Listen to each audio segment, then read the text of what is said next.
smell of the ocean. This route starts a meandering run along the coast, winds its way up and along some crags, inland through some tight forested road, and then back down along a narrow peninsula. It's a well-rounded drive with a couple of nice straightaways and a healthy portion of squirrely corners. Go ahead, use that lead foot, but keep a tight grip on the wheel.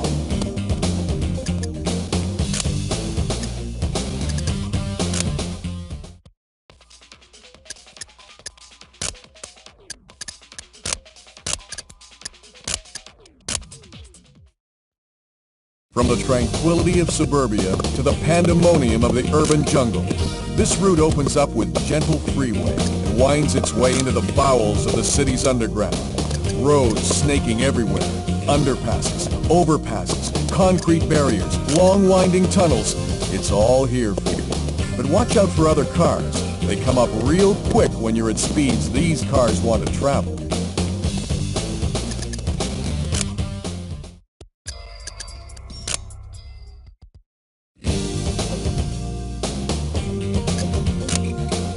With its short wheelbase and an impressive 450 pound-feet of torque, the Viper can feel twitchy when exiting low-speed corners if you're not smooth on the throttle.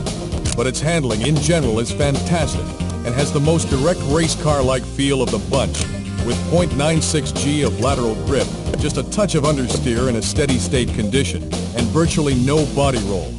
With a 0 to 60 time of 4.8 seconds, the Viper's straight-line performance so overpowers the senses that its excellent handling can be overlooked.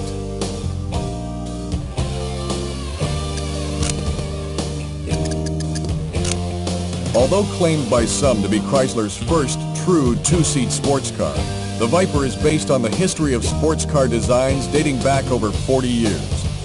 The first of these was the 1952 Chrysler Hemi-powered Cunningham C2R sports racer, which despite its limited production run, has been cited as the grandfather of the Viper. Perhaps the greatest inspiration came from the legendary Shelby Cobra of the 60s, whose success was based on a formula developed by its creator, Carroll Shelby. He took British-built AC roadsters and bolted in massive 289 and 427 cubic inch V8s.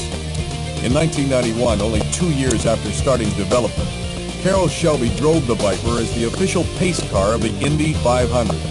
1 year later, the Viper was rolling off the production line and into the eager hands of enthusiasts.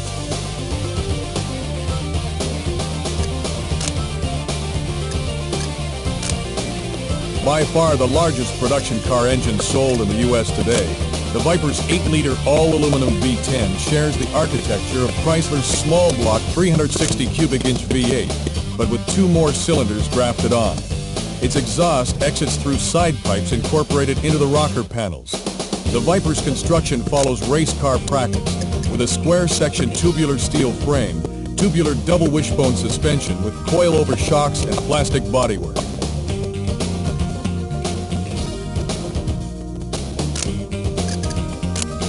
Whisked from car show sweetheart to production vehicle in just 3 years, the Viper has put Chrysler back on the supercar map in bold block lettering.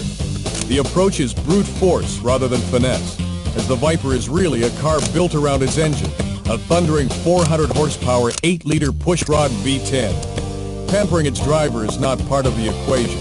The Viper has side curtains instead of roll-up windows, a rudimentary fabric top, and just the basic controls and gauges.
spin.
Congratulations, you've got a top 10 time for this track.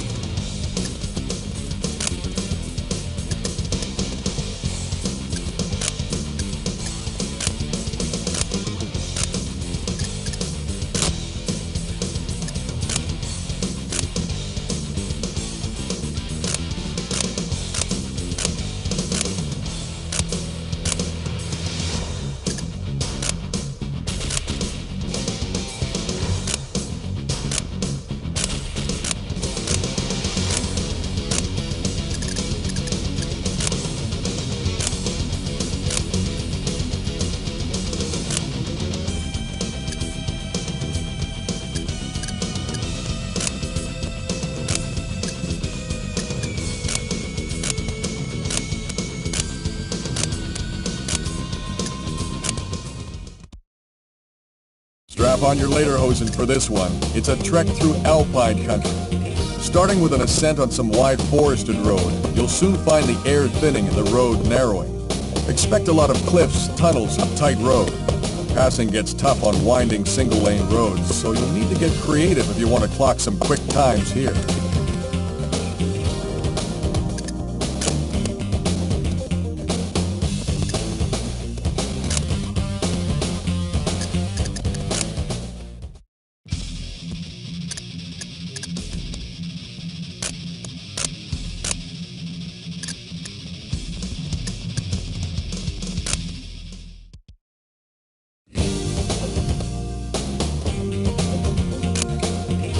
Italian style, beauty, speed, comfort, exclusivity.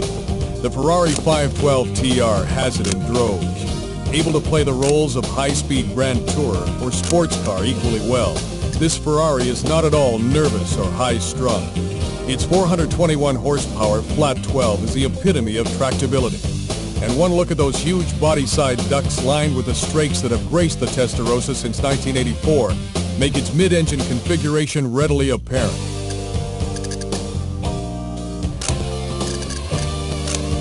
Despite being 55 pounds heavier than its predecessor, the 512 TR's additional 41 horsepower get it to 60 miles per hour, a whopping 1.5 seconds quicker. The difference through the standing quarter mile is even more impressive, 12.9 seconds versus 14.5, earning it top spot among this bunch of sports cars. Though its tail can be provoked into oversteer, the 512 TR prefers gentle understeer and exhibits a docility that belies its rear-heavy weight distribution. The unassisted steering, though very precise, can be heavy in low-speed turns.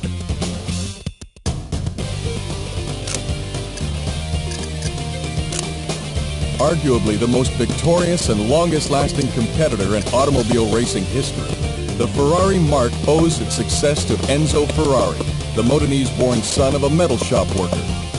Along with a small group of close colleagues and talented engineers, Enzo produced sports racing cars that were as beautiful as they were fast. Since the Mark's inception in 1947, a prancing black horse on a yellow background has been Ferrari's emblem. It was once the symbol of World War I flying ace Francesco Baracca. After he was shot down, his parents sent Ferrari a piece of the plane's fabric bearing the symbol, wishing for him to adopt it in recognition of his similar competitive spirit. The earliest predecessor of the 512 TR can be traced as far back as 1957 to the first production 250 Testarossa. This 12-cylinder Ferrari had its cylinder heads painted fiery red, which led to the name Testarossa, or Redhead. The tradition continues to this day on the 512 TR.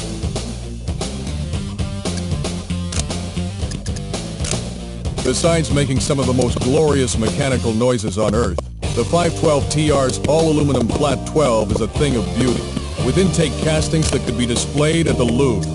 Compared with the Testarossa it replaces, the 512 TR has 10% more power, larger 18-inch wheels and tires, a stiffer tubular frame, more precise steering, an improved braking system, and a redesigned interior.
Well, I do believe I got me my first UFO capture.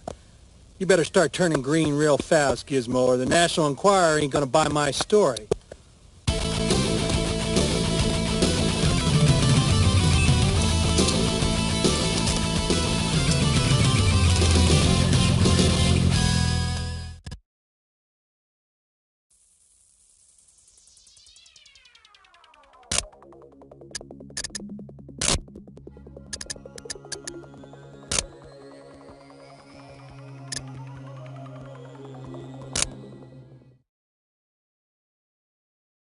Strap on your lederhosen.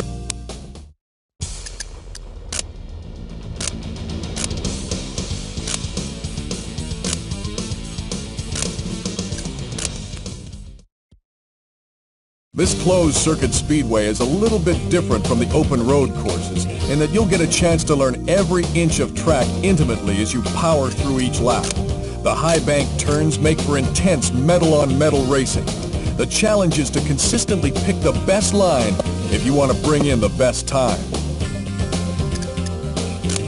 Back during the gold rush, this used to be a thriving mining region. But with the gold gone, all that remains are a decaying ghost town, dilapidated mine shaft, and dark, dank caverns. Don't spend too much time reflecting on the glory days, as sudden twists and turns will immortalize you in this town's eerie legend. The beautiful scenery on this course can be distracting and disastrous if you take your eyes off the road too long to savor the sights. Originally a quiet coastal drive, this stretch of road has been transformed into a high-speed closed-circuit twister. Picking up speed in the back straight is tempting, but with perilous cliff-top turns coming to greet you at 100+ miles per hour, you better have good reflexes. Urban sprawl and overcrowding can often make for slow, monotonous traffic. But take away the traffic and you've got a high-speed obstacle course that's enough to challenge even the best drivers. Set in the industrial sector, this course gives you everything from blasting through a steel foundry to squealing through the airport's underground parking lot. Trust me, city engineers didn't plan for this to be used as a racetrack, so you'll be contending with some pretty insane corners. And when you leave the ground, it won't be from the airport. From the tranquility of suburbia to the pandemonium of the urban jungle, this route opens up with gentle freeway, winds its way into the bowels of the city's underground.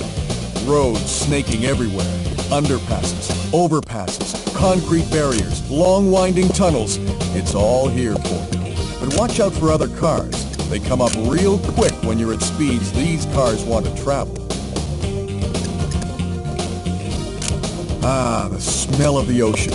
This route starts a meandering run along the coast, winds its way up and along some crags, inland through some tight forested road, and then back down along a narrow peninsula. It's a well-rounded drive with a couple of nice straightaways and a healthy portion of squirrely corners. Go ahead, use that lead foot, but keep a tight grip on the wheel. Strap on your lederhosen for this one. It's a trek through Alpine country. Starting with an ascent on some wide forested road, you'll soon find the air thinning and the road narrowing. Expect a lot of cliffs, tunnels, and tight road. Passing gets tough on winding single-lane roads, so you'll need to get creative if you want to clock some quick times here. The desert heat has taken its toll on this old decrepit raceway. Loose gravel at the sides of the track can send the tail end out of control. If you want quick laps and fast speeds, this is where you'll get them. But remember, the only thing separating you from the finish line is the wall at turn 4.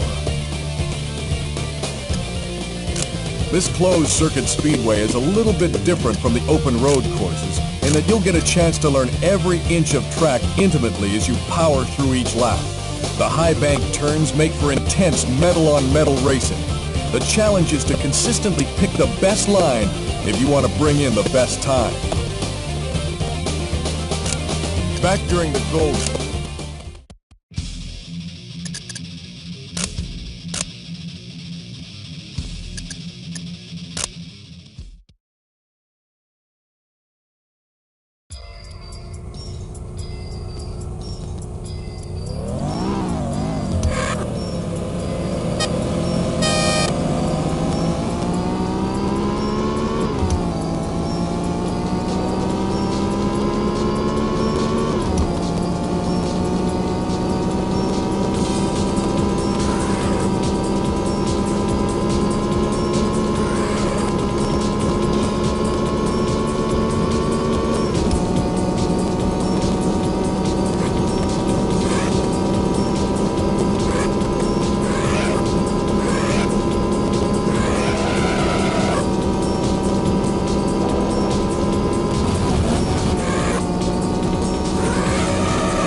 Congratulations, you've got a top 10 time for this track.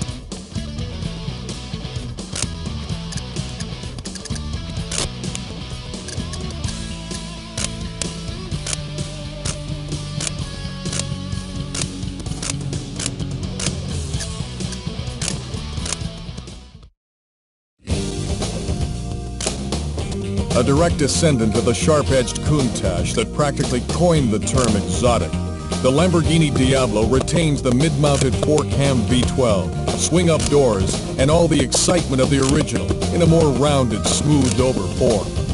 Look closely and you'll see slightly larger engine air intakes and brake ducts that are the distinguishing marks of the VT, the all-wheel drive version of the Diablo. Never before has a Lamborghini put its power to the ground so efficiently.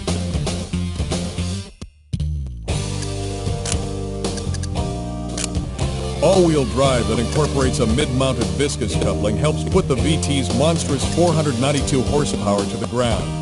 Chassis construction is similar to the Ferraris with a tubular space frame, but aluminum alloy body panels are augmented by a steel roof and strategically placed panels of carbon fiber.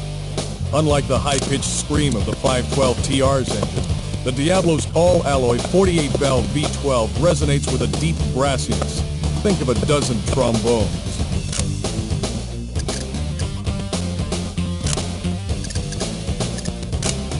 With its all-wheel drive system configured to drive the front wheels only when the rears start spinning, the Diablo VT retains its rear drive character, but with an extra margin of stability. Although aggressive use of throttle can still bring the tail out, power oversteer is much milder than the standard Diablo, and power can be put down sooner. With the capability of accelerating to 60 miles per hour in less than 5 seconds, and attaining the fastest top speed of the group at just over 200 miles per hour, the Diablo VT is a formidable presence on either road or track.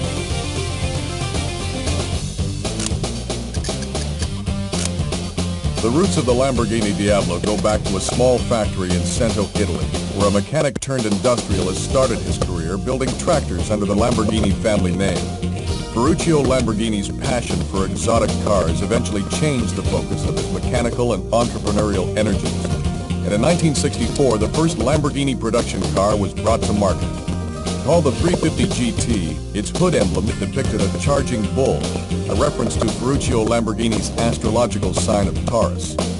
The Miura P400, a V12-powered sports car named after a Spanish breed of fighting bull, sent other manufacturers back to the drawing board with its mid-engine design.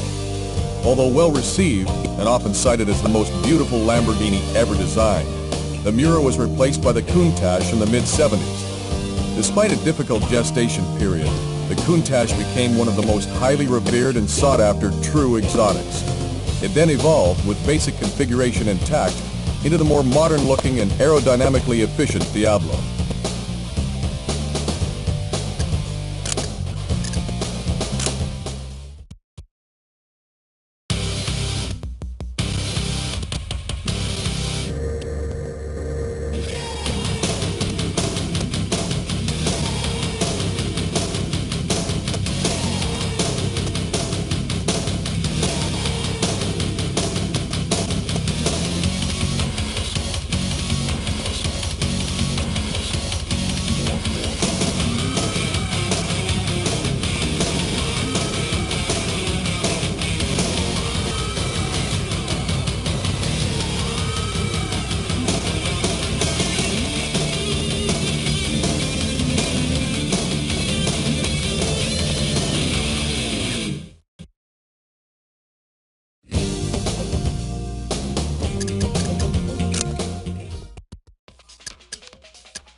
Long heralded as America's sports car, the ZR1 is the most powerful production Corvette ever made, foregoing the standard pushrod V8 for one with 4 cams, 32 valves, and 405 horsepower. The ZR1's LT5 engine is a multinational effort, with engineering assistance supplied by England's Lotus and assembly carried out by Mercury Marine in Stillwater, Oklahoma. Final assembly of the entire car is performed where Corvettes have long been built, in Bowling Green, Kentucky.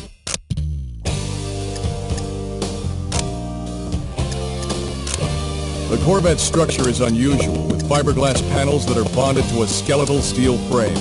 This structure exhibits some flex, which takes away from the feel of precision. But tires, brakes, and suspension geometry are all so good that this is more of a subjective demerit than anything else.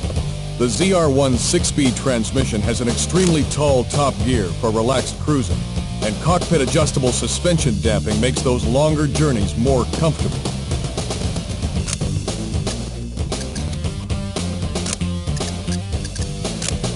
Carrying 200 pounds more than a standard Corvette and wearing wider tires, the ZR1 is a little less nimble, but more than makes up for this in sheer power and speed. The ZR1 attained an honest 178 miles per hour in our latest road and track top speed test, which places it a solid third in this group of sports cars. Drag strip launches are uneventful and easily repeatable, making it child's play to get 0 to 60 clockings in the 5-second range all day long. And the big V8's power band is so broad that you seldom have to worry about being in the wrong gear.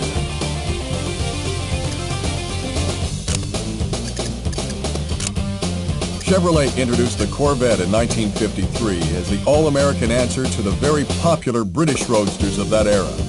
Named after a sleek and fast Canadian submarine chaser of World War II, the first Corvette was fitted with a fiberglass body and a blue flame pushrod inline-6 engine. Although the fiberglass body and front engine rear drive configuration have become integral components of the Corvette's design, the body shape, engine, and chassis have seen much change over the last 40 years. In 1990, Chevrolet launched the ZR1 project with a mandate to build a supercar that would compete with Ferrari, Porsche, and other European sports cars. Though the last of the 6,938 ZR1s rolled off the production line on April 28, 1995, the ZR1 remains one of the fastest and most powerful production cars in the world.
seconds.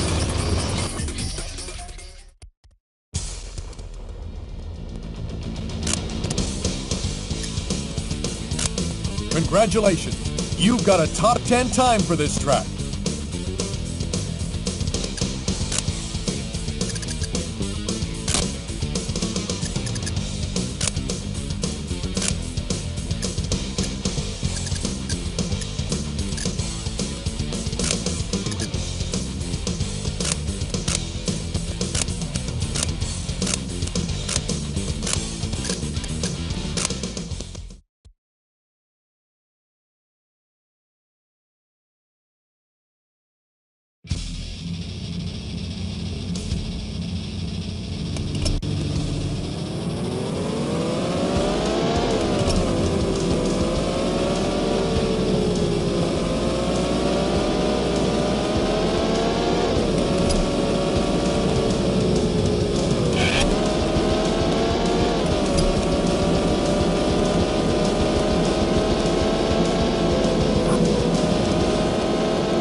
Placed 7th.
7.